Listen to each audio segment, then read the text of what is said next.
सत्य की वीणा बाय ओशो। एक सन्यासी ईश्वर की खोज में निकला हुआ था और एक आश्रम में जाकर ठहरा। 15 दिन तक उस आश्रम में रहा, फिर ऊब गया। उस आश्रम का जो बूढ़ा गुरु था वह कुछ थोड़ी सी बातें जानता था, रोज उन्हीं को दोहरा देता था। फिर उस युवा सन्यासी ने सोचा, ये गुरु मेरे योग्य नहीं, मैं कहीं और जाऊं। यहां तो थोड़ी सी बातें हैं, उन्हीं का दोहराना है। कल सुबह छोड़ दूंगा इस आश्रम को, यह जगह मेरे लायक नहीं। लेकिन उसी रात एक घटना घट गई कि फिर उस युवा सन्यासी ने जीवन भर वह आश्रम नहीं छोड़ा। क्या हो गया? रात एक और सन्यासी मेहमान हुआ।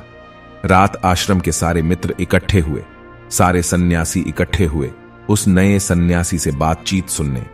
उस नए सन्यासी ने बड़ी ज्ञान की बातें कहीं, उपनिषद की बातें कहीं, वेदों की बातें कहीं।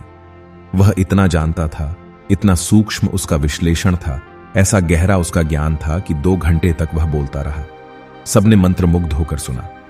फिर उस युवा सन्यासी के मन में हुआ, गुरु हो तो ऐसा हो, इससे कुछ सीखने को मिल सकता है। एक वह गुरु है, वह चुपचाप बैठा है, उसे कुछ भी पता नहीं। अभी सुनकर उस बूढ़े के मन में बड़ा दुख होता होगा, पश्चाताप होता होगा, ग्लानि होती होगी कि मैंने कुछ न जाना और यह अजनबी सन्यासी बहुत कुछ जानता है। युवा सन्यासी ने यह सोचा कि आज वह बूढ़ा गुरु अपने दिल में बहुत बहुत दुखी, हीन अनुभव करता होगा। तभी उस आए हुए सन्यासी ने बात बंद की और बूढ़े गुरु से पूछा कि आपको मेरी बातें कैसी लगी। बूढ़ा गुरु खिलखिलाकर हंसने लगा और कहने लगा, तुम्हारी बातें मैं 2 घंटे से सुनने की कोशिश कर रहा हूं, तुम तो कुछ बोलते ही नहीं हो, तुम तो बिल्कुल बोलते ही नहीं हो। वह सन्यासी बोला, 2 घंटे से मैं बोल रहा हूं, आप पागल तो नहीं हैं और मुझसे कहते हैं कि मैं बोलता नहीं हूं। उसने कहा, हां, तुम्हारे भीतर से गीता बोलती है, उपनिषद बोलता है, वेद बोलता है, लेकिन तुम तो जरा भी नहीं बोलते हो। तुमने इतनी देर में एक शब्द भी नहीं बोला। एक शब्द तुम नहीं बोले, सब सीखा हुआ बोले, सब याद किया हुआ बोले, जाना हुआ एक शब्द तुमने नहीं बोला। इसलिए मैं कहता हूं कि तुम कुछ भी नहीं बोलते हो, तुम्हारे भीतर से किताबें बोलती हैं। एक ज्ञान है जो उधार है, जो हम सीख लेते हैं।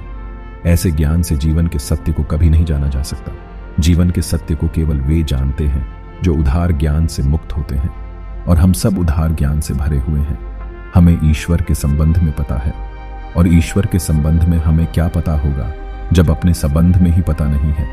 हमें मोक्ष के संबंध में पता है, हमें जीवन के सभी सत्यों के संबंध में पता है, और इस छोटे से सत्य के संबंध में पता नहीं है जो हम हैं।